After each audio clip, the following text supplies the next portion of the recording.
பொங்கல் பண்டிகையை முன்னிட்டு இளம்பெண் விவசாயி ஒருவர் தனது நிலத்தில் விளைந்த பொன்னி அரிசியை ஏழை எளிய மக்களுக்கு வழங்கிய நிகழ்வு பலரது பாராட்டையும் பெற்று வருகிறது.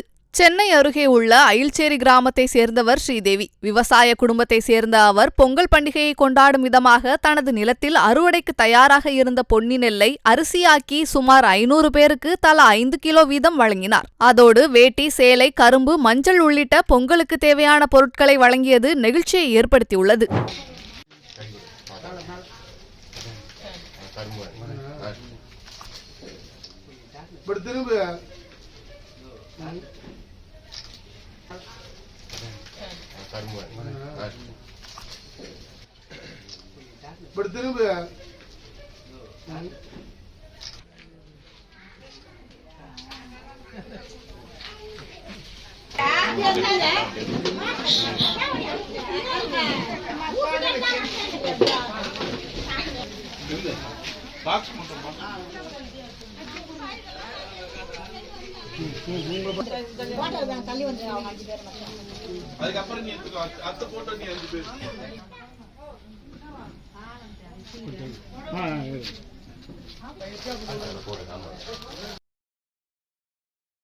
செய்திகளை உள்ளது உள்ளபடி தெரிந்து கொள்ள ரெஃப்ளெக்ட் நியூஸை சப்ஸ்கிரைப் பண்ணுங்க.